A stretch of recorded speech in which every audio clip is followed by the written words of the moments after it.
Hello दोस्तों, आप सभी लोगों का हमारे यूट्यूब चैनल में स्वागत है। जैसा कि हम एनटीपीसी के प्रीवियस ईयर प्रश्नों को कर रहे हैं, तो आज हम करने वाले हैं एनटीपीसी का पेपर है 28/1/2021। इस दिन जो हमारा पेपर हुआ था सुबह वाली शिफ्ट में 10:30 से लेकर 12 तक। तो इस दिन के एग्ज़ाम के पेपर को आज हम करने वाले हैं। तो इससे पहले बहुत सारे पेपरों को हमने कर लिया है, तो उसका हम प्लेलिस्ट बना दिए हैं, आप लोग जाकर देख लीजिए। सभी के सभी पेपर इम्पोर्टेंट है, क्योंकि आरआरबी यानी कि रेलवे के एग्ज़ाम में प्रश्नों को बार बार रिपीट किए जाते हैं। तो आप लोगों के लिए यह क्लास और भी बाकी क्लासेस सभी के सभी इम्पोर्टेंट है, तो आप लोग देख लीजिएगा। तो चलिए शुरू करते हैं आज के प्रश्नों को। शुरू करने से पहले अगर अभी तक आप लोग हमारे यूट्यूब चैनल को सब्सक्राइब नहीं किए तो सब्सक्राइब कर लीजिए, ताकि जब भी हम क्लास को अपलोड करें तो आप लोगों तक आसानी से पहुंच जाए। तो चलिए शुरू करते हैं। पहला प्रश्न नंबर पहला है, एक सेना शिविर में 425 पुरुषों के लिए 30 दिनों की खाद्य सामग्री थी। हालांकि शिविर में 375 पुरुषों ने ही भाग लिया। खाद्य सामग्री कितने दिनों में समाप्त हो जाएगी? तो एक सेना के शिविर है जिसमें 425 पुरुष के लिए 30 दिन के लिए खाना है, जबकि भाग कितने है, तो उसमें से केवल पार्टिसिपेट यानी कि भाग 375 पुरुष ने ही भाग लिया। खाद्य सामग्री कितने दिन और चलेगी? तो पहले 30 दिन चलती, लेकिन कम ही लोग उसमें पार्टिसिपेट किए, तो और ज़्यादा दिन तक चलेगी। तो चलिए देखते हैं कैसे होगा। इस प्रश्न को करने के लिए आसान तरीका है कि पुरुषों की संख्या कितना है, तो 425। कितने दिन खाना चलेगा? तो D1 यानी कि 30। अगर पुरुषों की संख्या कम हो गई, कितना हो गया? 375। दिन क्या होंगे? दिन आपके बढ़ जाएंगे, यानी कि कौन सा फार्मूला हम यहाँ पर लगाएंगे? फार्मूला लगेगा M1D1 बराबर M2D2। इस फार्मूले पर इसको हम सॉल्व करेंगे। तो यहाँ से M1 और M1 D1 M2 D2 इन सभी की वैल्यू रखेंगे, तो यहाँ से D2 की वैल्यू हमारा आ जाएगा 34 दिन। तो अब खाना जो पहले 30 दिन तक चल रहा था, अब कितने दिन तक चलेगा? 34 दिन तक। सही ऑप्शन क्या है? ऑप्शन नंबर सी इसका सही होगा, 34 दिन। अगला प्रश्न करेंगे हम प्रश्न नंबर 2। प्रश्न नंबर 2 है, यह जो प्रश्न है यह करंट अफेयर का सवाल है। करंट अफेयर के करंट अफेयर के क्वेश्चन को सॉल्व करने के लिए आप लोग कमेंट करके बता दीजिए, हम उस बुक का सलूशन आप लोगों को प्रोवाइड करवा देंगे। तो प्रश्न नंबर 2 क्या है? अक्टूबर 2020 तक प्राप्त जानकारी के अनुसार भारतीय मूल के इनमें से किस लेखक को साहित्य के लिए मैन बुकर पुरस्कार से सम्मानित नहीं किया गया? यहाँ पर ध्यान दीजिए, क्या पूछा गया है? पूछा गया है नहीं किया गया है। तो किसको नहीं किया गया है? तो अरुंधति राय को किया गया है, किरण देसाई को किया गया है, अरविंद अडगिया को किया गया है, जबकि झुम्बा लाहिरी को नहीं किया गया। चूंकि हमसे प्रश्न में पूछा गया किसको नहीं किया गया, तो option number C Jhumpa Lahiri को नहीं किया गया।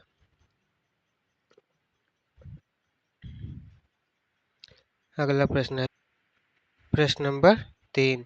प्रश्न है 6 अंकों की संख्या क्या दिया हुआ है? 8 7 9 3 7 ए दिया है, जो कि किससे विभाज्य है? 6 से विभाज्य है, जहाँ ए सबसे छोटी प्राकृतिक संख्या है। ए क्या है? सबसे छोटी प्राकृतिक संख्या है। तो ए का मान ज्ञात करना कि ए का मान क्या होगा। तो अगर यह संख्या 6 से विभाज्य है, तो वह 2 से भी विभाज्य होगी और 3 से भी विभाज्य होगी। 6 का मल्टीपल क्या होगा? 2 इंटू 2 इंटू 3 यानी कि 2 गुणे 3। तो यह 2 से भी विभाज्य होगी और 3 से भी। 2 से विभाज्य में लास्ट के एक डिजिट कौन कौन सी संख्या विभाज्य होगी? तो सभी ऑप्शन सेटिस्फाइज करते हैं। फिर हम क्या करेंगे? 3 से चेक करेंगे।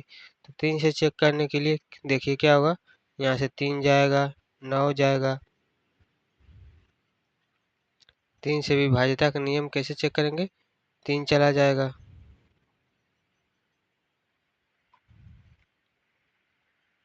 यहाँ से 3 चला जाएगा, 9 चला जाएगा, फिर क्या होगा?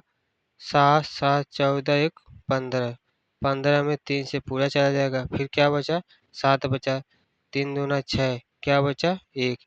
तो 1 में जो है 3 से भाग देने के लिए हमें क्या जोड़ना पड़ेगा 2 जोड़ना पड़ेगा, तब जो है 3 से डिवाइड होगा। तो क्या है ए की वैल्यू क्या आ जाएगी, तो ए की वैल्यू आ जाएगी 2। तो सही आंसर क्या हो जाएगा, सही आंसर आपका हो जाएगा ऑप्शन नंबर डी 2। या फिर आप इस प्रकार से भी कर सकते हैं जैसे यह किया गया है। जिस प्रकार से हम बताए हैं वह शॉर्ट तरीका है, उस प्रकार से जल्दी सॉल्व हो जाएगा। अगला प्रश्न है प्रश्न नंबर 4। प्रश्न नंबर 4 है भारतीय उपमहाद्वीप में पाए जाने वाले किस पौधे का वानस्पतिक नाम ब्यूटिया मोनास्पर्मा है। ब्यूटिया मोनास्पर्मा है, किस पौधे का नाम है, तो इसका सही आंसर हो जाएगा आपका पलाश। पलाश पौधे का नाम जो है, पलाश पौधे का नाम क्या है, ब्यूटिया मोनास्पर्मा है। पलाश पौधे का रासायनिक वानस्पतिक नाम क्या होगा, ब्यूटिया मोनास्पर्मा। सही आंसर क्या हो जाएगा ऑप्शन नंबर सी। और भी सारे हमारे वानस्पतिक नाम दिए हैं, उनको हम देख लेते हैं। जैसे जैसे कि क्या, नीम। नीम का वानस्पतिक नाम क्या हो जाएगा, तो एजा डिरेक्टा इंडिका। किसका नाम होगा, नीम का। पलाश, हमसे पूछा क्या था पलाश का, तो पलाश का होगा ब्यूटेरिया मोनोस्पर्मा, यह पूछा था। अगला क्या है पीपल। पीपल का जो है वानस्पतिक नाम क्या होगा, तो इसका वानस्पतिक नाम होगा फाइकस रेलिजी ओसो। फाइकस रेलिजी ओसा जो है पीपल का वानस्पतिक नाम होगा। अगला है कपास। कपास का जो है वानस्पतिक नाम क्या होगा, तो इसका नाम होगा गासिपियम आर्बेरियम, इसका वानस्पतिक नाम होगा। तुलसी। तुलसी का वानस्पतिक नाम क्या होगा, आसिमम बेसिलिकम। आसिमम बेलिसिकम में जो है तुलसी का वानस्पतिक नाम होगा। बरगद का वानस्पतिक नाम क्या होगा, फाइकस बेगालेंसिस। फाइकस बेगालेंसिस जो है आपका बरगद का जो है वानस्पतिक नाम होगा। तो ये जितने भी वानस्पतिक नाम है सभी सभी इम्पोर्टेंट है। अगर पिछली बार पलाश का पूछा था, तो इस बार इन सभी में से कोई न कोई जरूर पूछ देगा। तो आप सभी को जो है याद कर लीजिए अच्छे से। अगला प्रश्न देखते हैं प्रश्न नंबर 5। प्रश्न नंबर 5 है वह छोटी से छोटी भिन्न ज्ञात कीजिए जो इतने में जोड़ने पर प्राप्त योग पूर्ण संख्या हो। वह कौन सी भिन्न हो जो कि इन सभी में जोड़ने पर जो है प्राप्त जो योग हो वह पूर्ण संख्या हो। तो आइए पहले हम इस भिन्न को सॉल्व करते हैं। तो इस भिन्न को सॉल्व करेंगे, सॉल्व करने पर हमारा क्या आ जाएगा, सॉल्व करने पर आ जाएगा 57 प्लस बटे 36 प्लस 25। ऑप्शन से रखकर हम देखते हैं कि इसमें क्या जोड़ें कि पूर्ण वर्ग हो जाए। तो 57 बटे 36 प्लस 25, इसमें अगर हम 5 बटे 12 जोड़ते हैं तो क्या आ जाएगा, 5 बटे 12 जोड़ने पर हमारा आ जाएगा 27। 27 क्या है, यह एक पूर्ण संख्या है। सही आंसर क्या हो जाएगा 5/12। इसमें कौन सी संख्या जोड़ेंगे, 5/12 यानी कि ऑप्शन नंबर सी। अगला प्रश्न है प्रश्न नंबर 6। प्रश्न है दिए गए विकल्प में प्रश्नवाचक चिन्ह के स्थान पर क्या आएगा। तो आइए इसको देखते हैं कैसे सॉल्व होगा।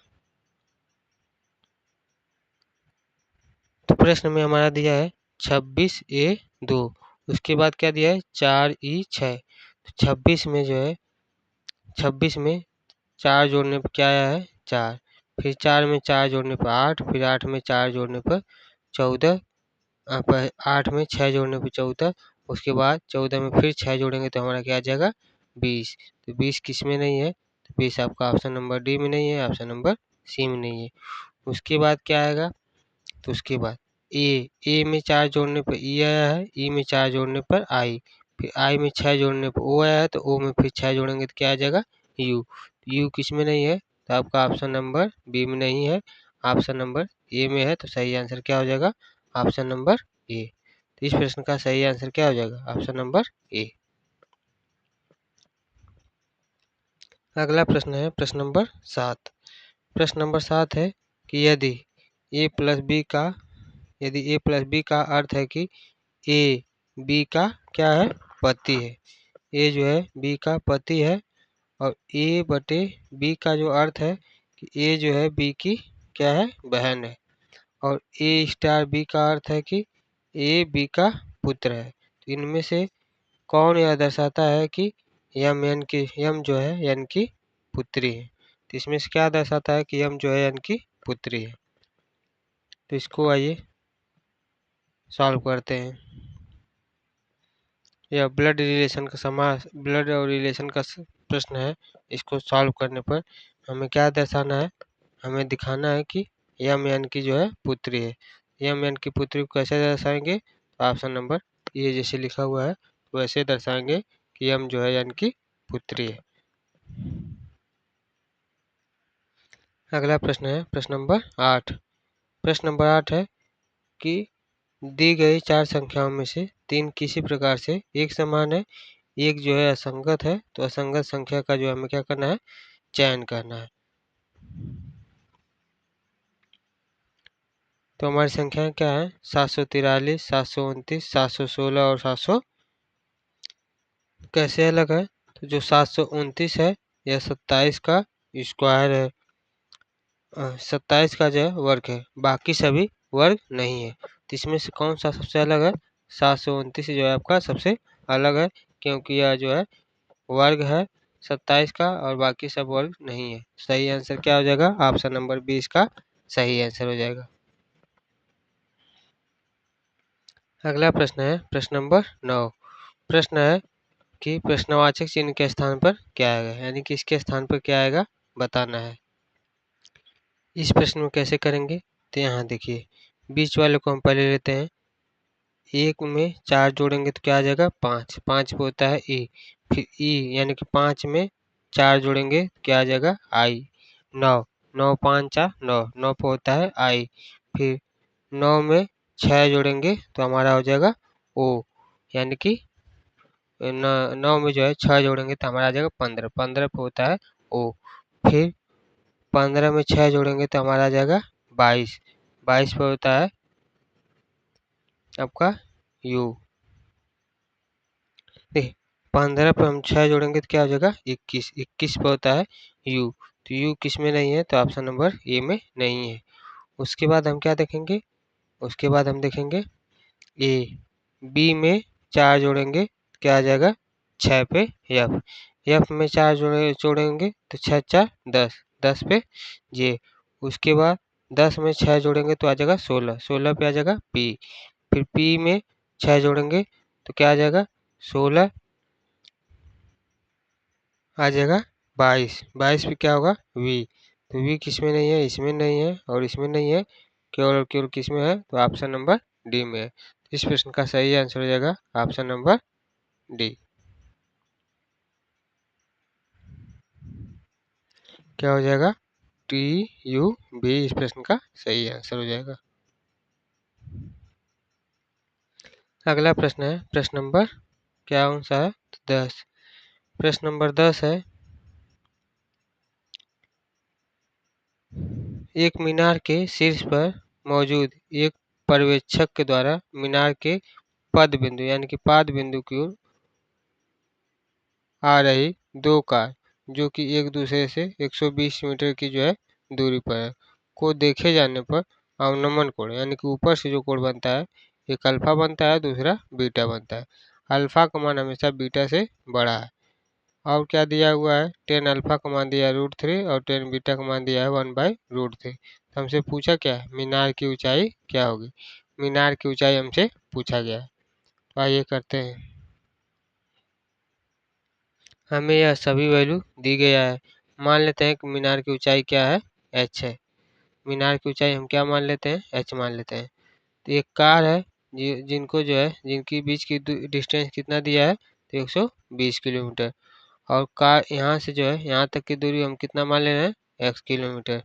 तो अल्फा की वैल्यू और बीटा की वैल्यू दिया है। अल्फा हमेशा बीटा से बड़ा है। टेन अल्फा पहले निकालेंगे तो क्या हो जाएगा h/x। टेन अल्फा हो जाएगा h/x। टेन अल्फा की वैल्यू क्या दिया है √3 दिया है, तो यहाँ से x की वैल्यू आ जाएगी h/√3।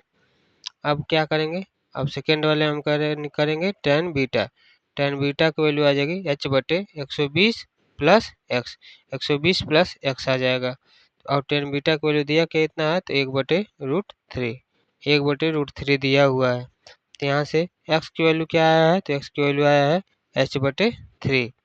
तो यहाँ से सभी वैल्यू रखने पर h की वैल्यू हमसे आ जाएगी 60√3, यानी कि 60 कड़ी में 3, 60√3 मीटर जो है मीनार की ऊंचाई होगी। सही आंसर हो जाएगा इसका ऑप्शन नंबर, इसका कौन सा ऑप्शन सही होगा, option number D 60√3, option number D सही होगा।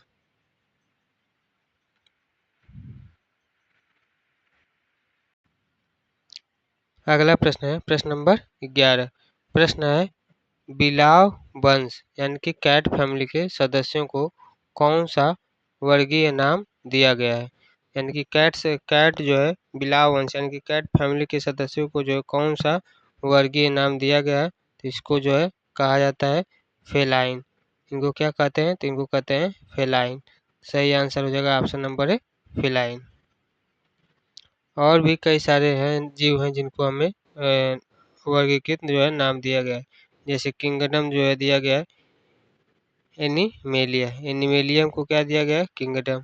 फिर कार्डेटा किसको फाइलम को, फिर वर्ग को स्तनधारी, कुल को जो है फेलिडी, जाति को जो है कैटस, ये सभी नाम दिए गए हैं। अगला प्रश्न है प्रश्न नंबर 12। प्रश्न नंबर 12 है कि 2020 में निम्नलिखित में से किस सामाजिक कार्यकर्ता को पद्म भूषण से जो है सम्मानित किया गया। तो किसको जो है पद्म भूषण से सम्मानित किया गया है, तो किया गया है अनिल प्रकाश जोशी, इनको जो है पद्म भूषण से सम्मानित किया गया है। सही आंसर हो जाएगा ऑप्शन नंबर डी। अगला प्रश्न है प्रश्न नंबर 13। प्रश्न नंबर 13 है कि सभी निर्देशों को जो है ध्यानपूर्वक पढ़ना है और आगे प्रश्नों का जो है उत्तर देना है। प्रश्न क्या है, 8 व्यक्ति ABCDEFGH एक जो है वृत्ताकार मेज के एक दूसरे की ओर मुंह करके बैठे हुए हैं। ए जो है ई और जी के बीच में बैठा है, ए हमेशा ई और जी के बीच में बैठा है, जबकि जी क्या है एफ के दाईं ओर दूसरे स्थान पर बैठा है। जी जो है एफ के दाईं ओर दूसरे स्थान पर बैठा है। एच डी और बी के बीच में बैठा है, जो एच है डी और बी के बीच में बैठा है, तथा एफ के बाईं ओर दूसरे स्थान पर है। ए और बी एक दूसरे के आमने सामने बैठे हुए हैं, ए और बी जो है एक दूसरे के आमने सामने बैठे हुए हैं। तो हमसे पूछा क्या है जी के दाईं ओर एकदम जो है बगल में कौन बैठा है। तो जी के जो है दाईं ओर एकदम बगल में कौन बैठा है बताना है। तो आइए इसका पहले फिगर बनाते हैं, उसके बाद आंसर देते हैं। इसका जो है कुछ फिगर इस प्रकार से बनेगा। हमसे पूछा क्या है जी के दाईं ओर एकदम बगल में, तो जी के जो है दाईं ओर एकदम बगल में कौन बैठा है, तो हमारा ये बैठा है। सही आंसर क्या हो जाएगा ऑप्शन नंबर डी, ये हो जाएगा इसका सही आंसर। अगला प्रश्न है प्रश्न नंबर 14। प्रश्न नंबर 14 है किस वकील ने पाकिस्तान के द्वारा कुलभूषण जाधव को दिए गए मृत्युदंड के विरुद्ध हेग स्थित अंतर्राष्ट्रीय न्यायालय में भारत का प्रतिनिधित्व किया था। तो कौन से वकील थे, तो उनका नाम था हरीश साल्वे, हरीश साल्वे ने किया था। सही आंसर क्या हो जाएगा option number D Harish Salve. अगला प्रश्न है प्रश्न नंबर 15। प्रश्न है नल ए एक टैंक को जो है 6 घंटे में भर सकता है। नल ए जो है किसी टैंक को 6 घंटे में भर सकता है, जबकि नल बी 8 घंटे में भर सकता है। नल ए 6 घंटे में भरता है और नल बी 8 घंटे में भरता है। नल सी इसी टैंक को 4 घंटे में खाली कर देता है, और जो नल सी है वह इसको 4 घंटे में खाली कर सकता है। यदि सभी नल एक साथ खोल दिए जाए तो टैंक को भरने में जो है कितना समय लगेगा। हमसे ये पूछा कि टैंक को भरने में जो है कितना समय लगेगा। चलिए इसको सॉल्व करते हैं। प्रश्न के अनुसार हम कहा 1 घंटे में जो है टैंक को भरने में समय जो लगेगा 1/6 भाग। 1 घंटे में टैंक बी को भरने में समय लगेगा 1/8 भाग। नल सी जो है किसी टैंक को खाली करने में कितना समय लगेगा 1/4 भाग। तीनों को हम रखेंगे। तीनों को अगर एक साथ खोल देते हैं तो 1 घंटे में भरा हुआ भाग कितना हो जाएगा। तो जो भर रहे हैं उसको पॉजिटिव करेंगे, जो खाली कर रहा है उसको माइनस करेंगे। इस प्रकार से आ जाएगा 1/24 भाग। तीनों टैंक अगर खुल जा रहा है तो 24 घंटे में जो है हमारा नल 24 घंटे में जो है हमारा टैंक भर जाएगा। सही आंसर क्या हो जाएगा 24 घंटा, यानी कि ऑप्शन नंबर बी सही होगा। अगला प्रश्न है प्रश्न नंबर 16। प्रश्न है Bombay stock exchange. Bombay stock exchange जो है किस सड़क पर स्थित है। बॉम्बे स्टॉक एक्सचेंज जो है किस सड़क पर स्थित है, तो यह दलाल स्ट्रीट पर स्थित है। सही आंसर इसका हो जाएगा ऑप्शन नंबर डी, दलाल स्ट्रीट। अगला प्रश्न है प्रश्न नंबर 17। प्रश्न है उस समचतुर्भुज का क्षेत्रफल ज्ञात कीजिए जिसका परिमाप हमें क्या दिया है 164 सेंटीमीटर और एक बिगड़ की लंबाई कितना दिया है, तो 80 सेंटीमीटर दिया है। हमें चाहिए क्या, क्षेत्रफल चाहिए। तो बहुत ही आसान प्रश्न है, बताते हैं कैसे होगा। देखिए समचतुर्भुज का एक बिगड़ दिया कितना 80 सेंटीमीटर दिया हुआ है। समचतुर्भुज का परिमाप कितना दिया है, तो 164 सेंटीमीटर दिया है। तो समचतुर्भुज का एक भुजा कितना होगा, तो एक भुजा होगा 164/4 यानी कि 41 सेंटीमीटर। समचतुर्भुज का हमें एक भुजा निकल गया 41 सेंटीमीटर और क्या निकला है, इसका एक बिगड़ निकला है 80 सेंटीमीटर। अगर बिगड़ 80 सेंटीमीटर है तो अगर दोनों बिगड़ को जो एक साथ मिला देंगे तो कितना कितने काटेंगे, आधा आधा काटेंगे। यानी कि 1 सेंटीमीटर एक जो भुजा हो 44 और ये भुजा होगी 40। बिगड़ जो का आधा होगा 40 और ये भी होगा 40, जिसमें से एक भुजा दिया है 41। तो समकोण त्रिभुज में हम निकालेंगे तो इस वाली वैल्यू की क्या आ जाएगी, तो कर्ण का स्क्वायर माइनस आधार का स्क्वायर से इसको निकाल लेंगे तो आ जाएगा 9। तो इसकी वैल्यू क्या आ जाएगी, 9 आ जाएगी। तो ओसी की वैल्यू क्या आ गई, 9 आ गई। तो उसी प्रकार से ये दूसरे वाली वैल्यू भी क्या आ जाएगी 9, यानी कि दूसरे बिगड़ की लंबाई क्या हो गई, तो 18। तो हमें निकालना क्या है, समचतुर्भुज का क्षेत्रफल। समचतुर्भुज के क्षेत्रफल का फार्मूला होता है 1/2 d1 इंटू d2। समचतुर्भुज के क्षेत्रफल का फार्मूला होता है 1/2 d1 इंटू d2, यानी कि 1/2 दोनों विकर्णों का जो है गुणनफल। तो एक एक जो है विकर्ण है 80, दूसरा विकर्ण हमारा आया 18। तो यहाँ से सही आंसर हो जाएगा कितना क्षेत्रफल होगा 720। तो 720 हमारा आंसर आ जाएगा। तो इस प्रश्न का सही आंसर क्या हो जाएगा, सही आंसर हो जाएगा option number B 720 centimetre square. अगला प्रश्न है प्रश्न नंबर 18। प्रश्न नंबर 18 यदि यह जो वैल्यू दिया है इसका मान क्या दिया है a+b√5, तो हमें किसका मान निकालना है, b का मान निकालना है। तो सीधा सीधा परिमेयीकरण कर दे, आंसर आ जाएगा। चलिए सॉल्व करते हैं। इसमें हम क्या करेंगे, तो इसमें देखिए लेफ्ट हैंड साइड ले रहे हैं तो इसका परिमेयीकरण करेंगे। तो परिमेयीकरण करेंगे तो इस प्रकार से आंसर आ जाएगा। ऊपर जो है इसका होल स्क्वायर हो जाएगा, नीचे a+b इंटू a-b हो जाएगा, यानी कि a² minus B square. a² minus B square से ये वैल्यू आ जाएगी। ऊपर a माइनस बी का होल स्क्वायर तोड़ देंगे तो तोड़ने पे आ जाएगा 45 माइनस 25 करने 20 आ जाएगा, यानी कि टोटल ये वाली वैल्यू आ जाएगी। तो ऊपर की वैल्यू क्या आ जाएगी 7/2 माइनस 3/2√5। तो हमें कंपेयर करेंगे, तो कंपेयर करेंगे तो ए की वैल्यू क्या आ जाएगी, तो ए की वैल्यू आ जाएगी 7/2, बी की वैल्यू आ जाएगी -3/2। तो हमसे जो भी वैल्यू पूछी थी, तो क्या पूछी थी, हमसे पूछा था जो भी वैल्यू पूछा है, ए पूछा हो तो अगर 7/2, बी पूछा हो तो -3/2। अगला प्रश्न है प्रश्न नंबर 19। प्रश्न नंबर 19 है निम्नलिखित में से किसका संबंध वैश्विक पर्यावरण समस्याओं को जो है कम करने से। वैश्विक पर्यावरण समस्याओं को जो कम करने से किसका संबंध है? तो ये आपका संबंध है यूएन सीड। यूएन सीड का संबंध जो है वैश्विक पर्यावरण समस्याओं को जो कम करने से संबंधित है। सही आंसर हो जाएगा ऑप्शन नंबर ए। अगला प्रश्न है प्रश्न नंबर 20। प्रश्न नंबर 20 है कि यह जो समीकरण दिया है इसको हल करना है। तो आइए सॉल्व करते हैं। यह जो समीकरण दिया है तो 0.5 को क्या लिख सकते हैं 5/10। इसको क्या लिख सकते हैं 5/100। इसको क्या लिख सकते हैं 5/1000। और यहाँ पर क्या दिया है 500। तो इसको सॉल्व करेंगे तो यहाँ से 2 जीरो से 2 जीरो पूरा चला जाएगा। ऊपर क्या होगा 5 का जो है 5 बार गुणा यानी कि 3125 और इतना नीचे इतना जीरो आ जाएगा। सॉल्व करेंगे तो कितना आ जाएगा 0.3125। 0.3125 कौन से ऑप्शन में है?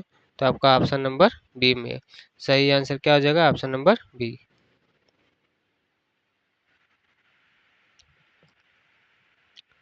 प्रश्न नंबर 21। प्रश्न नंबर 21 है अरावली पर्वतमाला भारत के निम्नलिखित में से किस राज्य से होकर नहीं गुजरती है? यहाँ पर क्या देखिए पूछा हुआ है नहीं गुजरती है। तो अरावली पर्वत जो है भारत की किस राज्य से होकर नहीं गुजरती है? तो यह हरियाणा से होकर गुजरती है, गुजरात से भी गुजरती है, राजस्थान से भी, महाराष्ट्र से जो है नहीं गुजरती है। तो इसका सही आंसर क्या हो जाएगा? चूंकि पूछा है नहीं गुजरती है तो आपका सही आंसर हो जाएगा महाराष्ट्र। आगे देखते हैं। अगला प्रश्न है प्रश्न नंबर 22। प्रश्न है कि निम्न में से क्या जमीन के नीचे नहीं उगता है? जमीन के नीचे जो है क्या नहीं उगता है? तो आपका टमाटर। टमाटर जो है जमीन के अंदर जमीन के जो है नीचे नहीं बल्कि पेड़ पर मतलब उसका जो पौधा होता है उस पे उगता है। तो सही आंसर होगा ऑप्शन नंबर सी। अगला प्रश्न है प्रश्न नंबर 23। प्रश्न है पहली बार प्रधानमंत्री पद की शपथ लेते समय इनमें से किसकी आयु सर्वाधिक थी? तो प्रधानमंत्री की जो शपथ लेते समय सबसे अधिक आयु वाले कौन से व्यक्ति हैं? तो उनका नाम है मोरारजी देसाई। मोरारजी देसाई जो है सबसे उम्रदार व्यक्ति थे जिन्होंने प्रधानमंत्री पद की जो है शपथ ली थी। तो सही आंसर हो जाएगा आपका option number A Morarji Desai. इन्होंने कब शपथ लिया था? तो इन्होंने 81 वर्ष की जो है आयु में जो है प्रधानमंत्री पद के लिए जो है शपथ लिए थे 81 वर्ष की उम्र में। अगला प्रश्न है प्रश्न नंबर 24। प्रश्न है इनमें से कौन सा मरुस्थल रूस और संयुक्त राज्य अमेरिका के एक राज्य के बीच स्थित है? तो वह कौन सा जल मरुस्थल है जो कि रूस और संयुक्त राज्य अमेरिका के जो है एक राज्य के बीच जो है स्थित है? तो यह है बेरिंग जल मरुस्थल। बेरिंग जल मरुस्थल जो है स्थित है। सही आंसर हो जाएगा ऑप्शन नंबर डी बेरिंग जल मरुस्थल। अगला प्रश्न है प्रश्न नंबर 25। प्रश्न नंबर 25 है एक पेड़ अपने पाद बिंदु से 8 मीटर की ऊंचाई से टूटकर इस प्रकार से गिरता है कि उसका ऊपरी सिरा जमीन पर उसके पाद बिंदु से 6 मीटर दूर स्थित एक बिंदु को जो है स्पर्श करता है। तो हमें क्या पूछा है? पेड़ की ऊंचाई पूछा है। बहुत ही आसान प्रश्न है। आइए बताते हैं कैसे सॉल्व होगा। देखिए कोई पेड़ है जिसकी ऊंचाई क्या दिया है 8 मीटर। टोटल इसकी जो है पेड़ की ऊंचाई इसमें दिया हुआ है। पेड़ की जो ऊंचाई दिया हुआ है 8 मीटर। 8 मीटर की ऊंचाई से टूट जा रहा है। पेड़ की ऊंचाई हमें नहीं दिया है। पेड़ की ऊंचाई हम क्या मान ले रहे हैं h मीटर। पेड़ की ऊंचाई अगर h मीटर है वह क्या कर रहा है कि 8 मीटर की जो ऊंचाई से वह टूटकर गिर जा रहा है। कितना टूट रहा है? तो हम मान ले रहे हैं कि x मीटर टूट जा रहा है।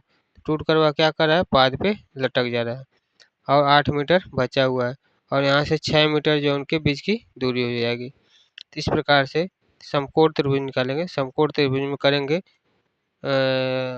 कर्ण का स्क्वायर बराबर लंब का स्क्वायर प्लस आधार का स्क्वायर यानी कि AC स्क्वायर बराबर AB square plus BC square.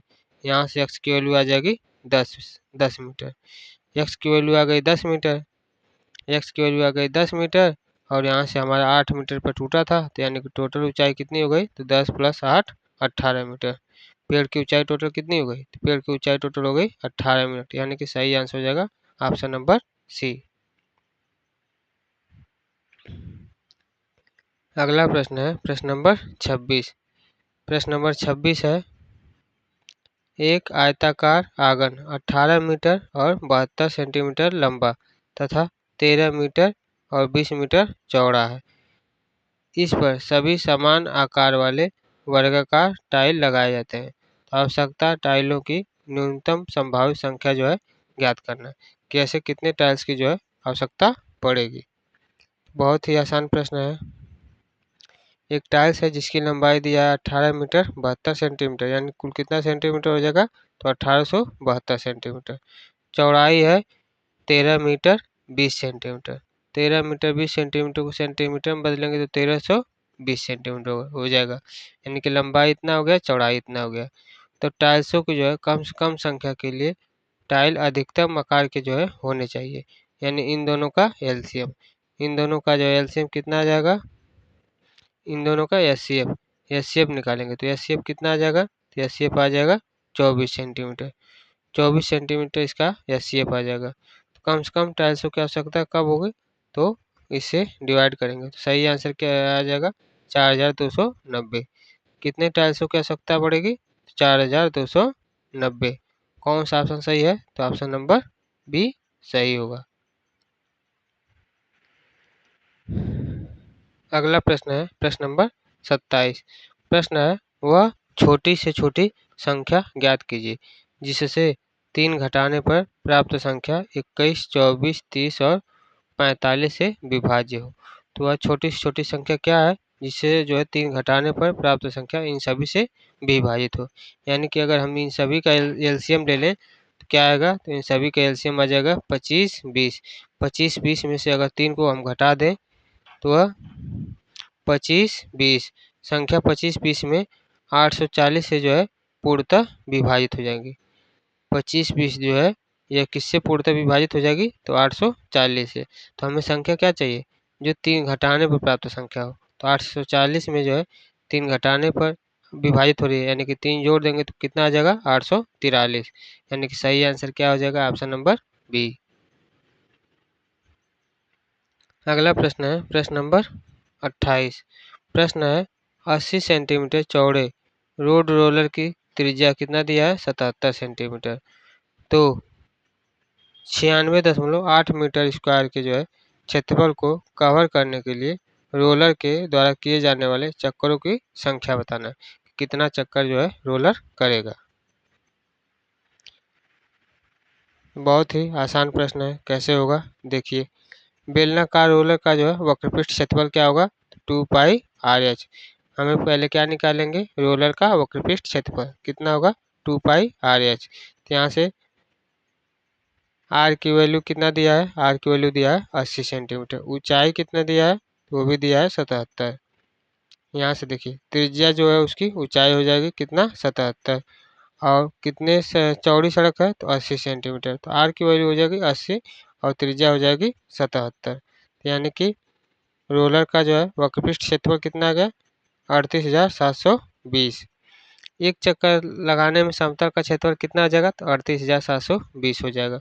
कुल क्षेत्रफल दिया कितना है, 96.8 मीटर स्क्वायर, यानी कि 968/10 दिया है। तो 968/10 इसको हम किस में बदलेंगे, मीटर स्क्वायर। इसको हम बदलेंगे सेंटीमीटर स्क्वायर, यानी कि 100 से गुणा कर देंगे।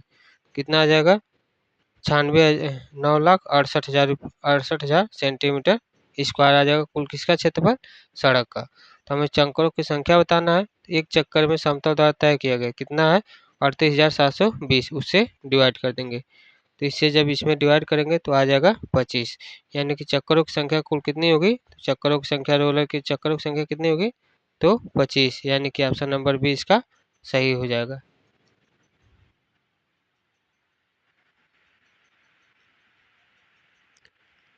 अगला प्रश्न है प्रश्न नंबर 29। प्रश्न है, लोकसभा में निर्वाचित सदस्यों की कुल संख्या कितनी होती है। लोकसभा में जो है निर्वाचित सदस्यों की संख्या कुल कितनी होती है, 543 होती है। सही आंसर हो जाएगा ऑप्शन नंबर ए। अगला प्रश्न है प्रश्न नंबर 30। प्रश्न है, कि हमें सर्वोत्तम ढंग से जो है फिगर दिखाना है, जिसमें इमारत, घर और मैदान तीनों। इमारत, घर और मैदान, इस फिगर को कैसे दिखाएंगे? तो इस फिगर में इमारत, घर और मैदान, मैदान अलग होता है, घर जो होता है वह इमारत के अंदर ही आता है। सही आंसर कौन सा हो जाएगा? सही आंसर हो जाएगा आपका ऑप्शन नंबर डी। अगला प्रश्न है प्रश्न नंबर 31। प्रश्न है, कौन सी नहर प्रशांत महासागर को अंटार्कटिक महासागर से जोड़ती है? वह कौन सी नहर है जो प्रशांत महासागर को अंटार्कटिक महासागर से जोड़ती है? तो उस नहर का नाम है पनामा नहर। पनामा नहर जो है प्रशांत महासागर को अटलांटिक महासागर से जोड़ती है।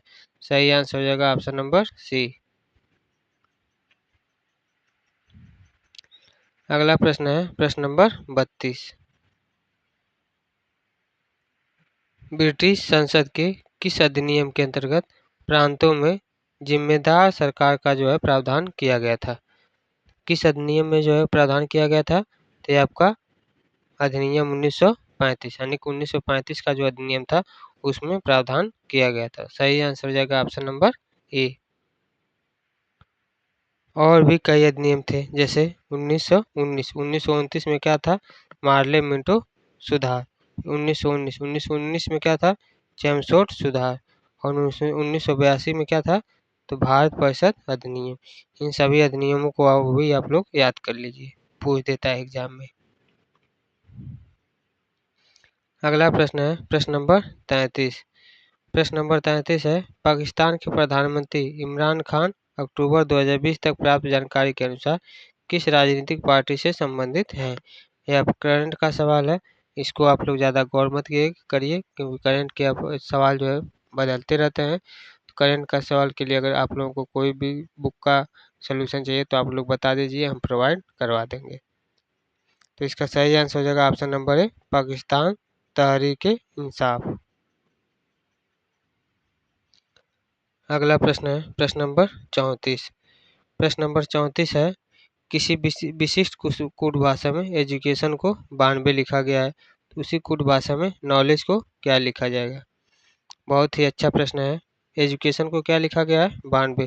तो यहाँ से इन सभी की वैल्यू जो है उसको लिख देंगे। ई की वैल्यू 5, डी की वैल्यू 4, यू की वैल्यू 21, 3, सी की वैल्यू 3। इस प्रकार से लिखने पर टोटल आ गया है 92। उसी प्रकार से नॉलेज, नॉलेज को जब लिखेंगे नॉलेज की सभी वैल्यू लिखने पर आ जाएगा 96। इसका सही आंसर हो जाएगा ऑप्शन नंबर ए, 96। अगला प्रश्न है प्रश्न नंबर 35। प्रश्न नंबर 35 है, 84 रुपये प्रति दर्जन की दर से केक बेचने पर एक बेकर 12% का जो है लाभ कमाता है। 20% का जो है लाभ कमाने के लिए उसे प्रत्येक केक को जो है किस मूल्य पर बेचना पड़ेगा? बहुत ही आसान प्रश्न है। मान लेते हैं कि उसका क्रय मूल्य, केक का क्रय मूल्य क्या है? 100 रुपये है। एक दर्जन बेचेगा तो क्या उसको मिल रहा है मूल्य? 84 रुपये। एक बेकर का मूल्य क्या हो जाएगा? तो 84/12 यानी कि 7 रुपये। 7 रुपये जो है वह बेच रहा है। 100 रुपये पर जो है 12% लाभ कमाएगा तो कितने में बेचेगा? 12x/100। 12x/100 बेचेगा और बेच कितने में रहा है? 7 रुपये में। यानी x प्लस 1x पर 12x/100 का लाभ कमाकर 7 रुपये पर बेच रहा है। इसको जब सॉल्व करेंगे तो यहाँ से x की वैल्यू आ जाएगी 6.25 रुपये। अगर 20% का लाभ कमा रहा है तो 6.25 पे 20% लाभ कमाएगा तो कितना कमा लेगा? 1.25। 20% लाभ कमाने पर जो है कितने में बेचेगा? तो 6.25 पर वह बेच रहा है और 1.25 पर लाभ कमाने के बाद कितने में बेचेगा? 7.5 रुपये में। 7.5 रुपये में जो है उसको बेचना चाहिए। सही आंसर क्या हो जाएगा? Option number B, 7.5। अगला प्रश्न है प्रश्न नंबर 34। प्रश्न नंबर 36। प्रश्न नंबर 36 है, निम्न में से कौन कैबिनेट मिशन का सदस्य नहीं था? यहाँ पर क्या पूछा है? नहीं था। कैबिनेट मिशन का जो सदस्य कौन नहीं था? तो sir John Simon. Sir John Simon यह जो है कैबिनेट मिशन के जो है सदस्य नहीं था। सही आंसर हो जाएगा ऑप्शन नंबर बी। अगला प्रश्न है प्रश्न नंबर 37। प्रश्न है, बोर्डमास नियम का उपयोग करते हुए निम्नलिखित को जो है हल करना है। तो इस प्रश्न को जो है बोर्ड मास रूल पर जो है सॉल्व करना है। पहले हम इसको सॉल्व करेंगे। तो इसको कैसे सॉल्व करेंगे? ए प्लस बी ए माइनस बी, ए स्क्वायर माइनस बी स्क्वायर को फार्मूला से हो जाएगा ए प्लस बी ए माइनस बी। तो यहाँ से ये वैल्यू आ गई। अब इसको सॉल्व करेंगे तो यहाँ से इन दोनों का ऐड करने पर 120 आएगा, इसको घटाने पर 10 आएगा। और यहाँ से क्या सॉल्व किए हैं? 9 तिरिक 27 3 बार गया है, 5 पचे 25 5 बार गया है। तो ऊपर क्या गया है? 49 गुणे 5/3। यहाँ सॉल्व करेंगे तो यहाँ से 3 चौक को 12 40 बार जाएगा, यानी कि 400। 400 गुणे 49 गुणे 5 कितना आ जाएगा? 9 98,000। सही आंसर क्या आ जाएगा? 98,000। अगला प्रश्न है प्रश्न नंबर 38। प्रश्न है कि 4 युग्मों में से 3 किसी प्रकार से एक समान है, एक जो है, अलग वाले का पता करना है। तो इसमें क्या हो जाएगा? तो सिख धर्म में जो है श्री गुरु नानक देव जी थे, तो सही है। जैन धर्म में जो है महावीर स्वामी थे, तो सही है। बौद्ध धर्म में जो है गौतम बुद्ध थे, तो सही है। हुमायूं जो है मुगल काल में थे, तो यह वाली बात जो है गलत है। तो कौन सा ऑप्शन सही होगा? ऑप्शन आपका सही होगा ऑप्शन नंबर डी। आगे देखते हैं। अगला प्रश्न है प्रश्न नंबर 39। प्रश्न नंबर 39 है कि हमें जो है सर्वोत्तम ढंग से जो निरूपित करना है, किसको? मुद्रा को, अर्थव्यवस्था को और रुपया। मुद्रा, अर्थव्यवस्था और रुपया को जो है सही ढंग तरीके से व्यवस्थित करना है। तो इसका सही आंसर हो जाएगा मुद्रा, अर्थव्यवस्था और रुपया को कैसे निरूपित करेंगे? तो रुपया सबसे नीचे, उसके बाद मुद्रा, सभी रुपया मुद्रा होती है और सभी मुद्राएं अर्थव्यवस्था के अंतर्गत आती है। सही फिगर कौन सा होगा? सही फिगर यही वाला हो जाएगा। अगला प्रश्न है प्रश्न नंबर 40। प्रश्न नंबर 40 है महात्मा गांधी ने पहली और अंतिम बार भारतीय राष्ट्रीय कांग्रेस के वार्षिक अधिवेशन की जो है अध्यक्षता कहाँ किए थे? तो महात्मा गांधी ने पहली बार जो है और अंतिम बार भारतीय राष्ट्रीय कांग्रेस की जो है अधिवेशन की अध्यक्षता कहाँ किए थे? तो यह बेलगांव में किए थे। बेलगांव में जो है इन्होंने अध्यक्षता किए थे। सही आंसर क्या हो जाएगा? Option number C, Belgaum. अगला प्रश्न होगा प्रश्न नंबर 41। प्रश्न है वह बड़ी से बड़ी संख्या ज्ञात कीजिए जिसमें 76, 151 और 226 को विभाजित करने पर समान जो है शेषफल बचे। तो वह बड़ी से बड़ी संख्या ज्ञात करना, जिसे 76, 151 और 226 में विभाजित करने पर जो है समान शेषफल बचे। तो इसको सॉल्व करने का आसान तरीका है। मान लेते हैं कि हमें क्या शेषफल समान बच रहा है? एक। तो एक को अगर घटा दे रहे हैं संख्या आ जाएगी 75, 150 और 225। ये सभी संख्याएं जो है विभाजित होंगी। इन सभी का एचसीएफ यानी कि मौसा ले लेंगे। मौसा कितना आ जाएगा? 75। तो अब बड़ी से बड़ी संख्या क्या होगी? 75, जिसे हम विभाजित करने पर समान शेषफल क्या बचेगा? 1 बचेगा। सही आंसर इसका हो जाएगा ऑप्शन नंबर ए, 75। अगला प्रश्न है प्रश्न नंबर 42। अप्रैल 2019 में किस भारतीय एयरलाइन कंपनी की जो है सेवाएं बंद कर दी गई हैं? किस भारतीय एयरलाइन कंपनी की सेवाएं बंद कर दी गई हैं? तो जेट एवरेज। जेट एवरेज की जो है एयरलाइन कंपनी की जो है सेवाएं बंद कर दी गई हैं। सही आंसर हो जाएगा ऑप्शन नंबर ए। कौन सी? तो जेट एयरवेज यानी कि जेट एयरलाइन की जो है उड़ानें यानी कि अस्थायी तौर पर जो है बंद कर दी गई हैं। अगला प्रश्न है प्रश्न नंबर 43। प्रश्न है कि दिए गए विकल्प में उस संख्या का चयन करना है जो कि दिए गए श्रेणी में अगले स्थान पर आएगी, यानी कि इस अगले स्थान पर कौन सी संख्या आएगी? तो देखते हैं। 15, 5 से 15 कैसे हुआ है? तो 5 का गुणा करने पर 15 आया। 15 का 3 बार गुणा करने पर 45। फिर 15 45 तिया 135। 135 तिया 405। 405 गुणे 3 कितना आ जाएगा? 1215। सही आंसर क्या हो जाएगा? Option number D, 1215। अगला प्रश्न है प्रश्न नंबर 44। प्रश्न नंबर 44 है मुसम्मन बुर्ज। मुसम्मन बुर्ज भारत के किस किले में स्थित है? मुसम्मन बुर्ज जो है भारत के किस किले में स्थित है? तो यह आपका स्थित है आगरा का लाल किला। आगरा का जो है लाल किला यानी कि आगरा रेड फोर्ट में जो है, आगरा रेड फोर्ट में जो है यह स्थित है। सही आंसर हो जाएगा ऑप्शन नंबर ए, आगरा का लाल किला। अगला प्रश्न है प्रश्न नंबर 45। प्रश्न नंबर 45 है 23, 40, 57 और 108 इन सभी में से प्रत्येक में से क्या घटाया जाना चाहिए ताकि प्राप्त शेष समानुपात में हो? यानी कि सभी एक जो है अनुपात में हो, इसमें से क्या घटाना चाहिए? चलिए सॉल्व करते हैं। तो इन सभी में से हम x घटा ले रहे हैं, तो x घटा दे रहे हैं तो ये सभी के सभी किस में आ जाएंगे? समानुपात में आ जाएंगे। यानी कि इसका इसमें अगर मल्टीप्लाई करें तो वही वैल्यू आएगी जो इसका इसमें मल्टीप्लाई करने पाएगी। तो इस तरीके से हमारा आ जाएगा x की वैल्यू 6। तो हमें क्या घटाना है? तो x बराबर 6 घटाना है। तो इसमें से क्या घटाया जाना चाहिए? तो 6 घटाना चाहिए ताकि जो प्राप्त है शेष है वह समानुपात में हो जाए।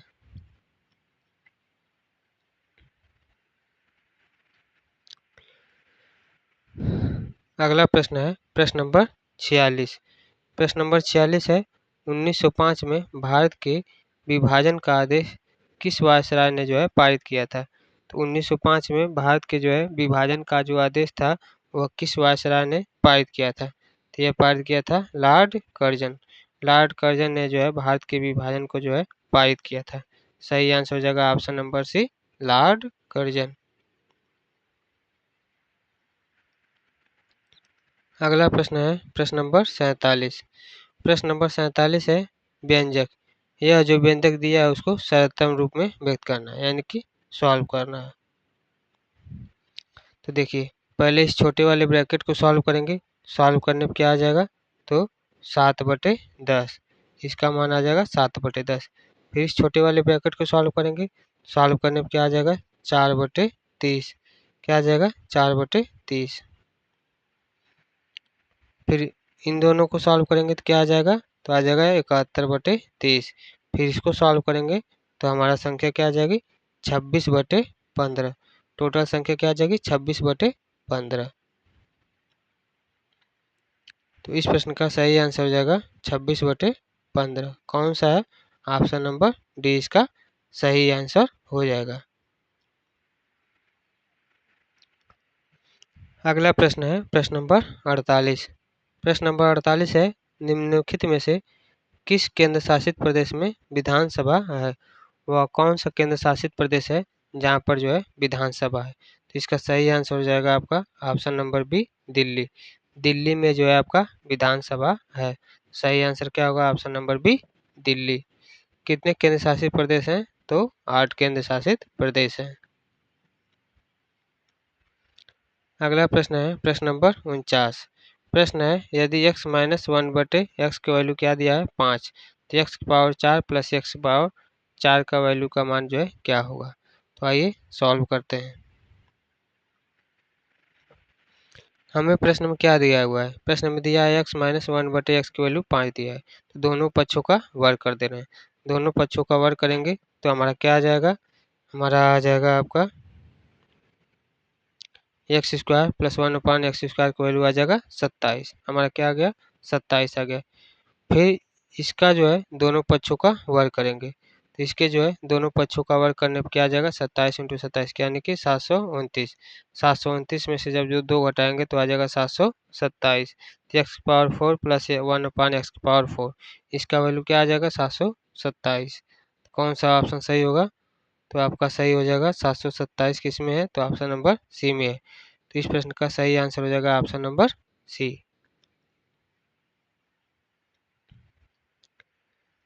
आज का जो है लास्ट प्रश्न है प्रश्न नंबर 50। प्रश्न नंबर 50 है अक्टूबर 2020 तक प्राप्त जानकारी के अनुसार वैज्ञानिक और औद्योगिक अनुसंधान CSIR के जो है महानिदेशक कौन है? तो इसका सही आंसर हो जाएगा आपका सही आंसर हो जाएगा डॉक्टर शेखर मांडे। डॉक्टर शेखर मांडे जो इसके महानिदेशक के अध्यक्ष थे। सही आंसर था ऑप्शन नंबर बी। अब यह बदल गए हैं तो आप लोग देख लीजिएगा। आज को जो है प्रश्नों का जो प्रश्न थे प्रश्न नंबर 50 तक उसको हमने पूरा ख़त्म कर लिया है। चूँकि वीडियो बहुत लंबी हो जाती है इसलिए इस पेपर मतलब जितने भी पेपर होते हैं उसको हम प्रश्न नंबर 1 से लेके 50 तक एक वीडियो में, और उसके बाद अगली वीडियो में 51 से लेकर 100 तक हम अगले वीडियो में कवर करते हैं। तो इसमें के जो बचे हुए 51 से लेकर 100 तक प्रश्न है उसको हम अगली वीडियो में कवर कर देंगे। आप लोग उसको देख लीजिएगा, मिस मत करिएगा। आप लोगों के लिए जो है इतना मेहनत कर रहे हैं तो आप लोगों का भी फ़र्ज़ बनता है कि वीडियो को लाइक कर दें, चैनल को सब्सक्राइब कर दें और लोगों को तक जो है शेयर कर दें। अगर आप लोग चैनल को सब्सक्राइब करते हैं तो जो भी हम क्लास को अपलोड करेंगे तो आप लोगों तक जो है आसानी से पहुंच जाएगा। और हाँ, एनटीपीसी का जो एग्ज़ाम होने वाला है 5 जून से जो है स्टार्ट हो जाएगा।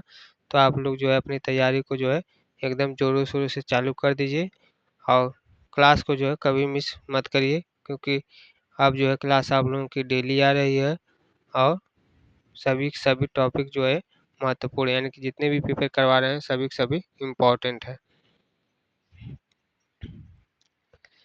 तो आज के लिए बस इतना ही है। अब जो आगे का इसका क्लास है वह अगली वीडियो में हम कवर करेंगे। तब तक के लिए जय हिंद, जय भारत।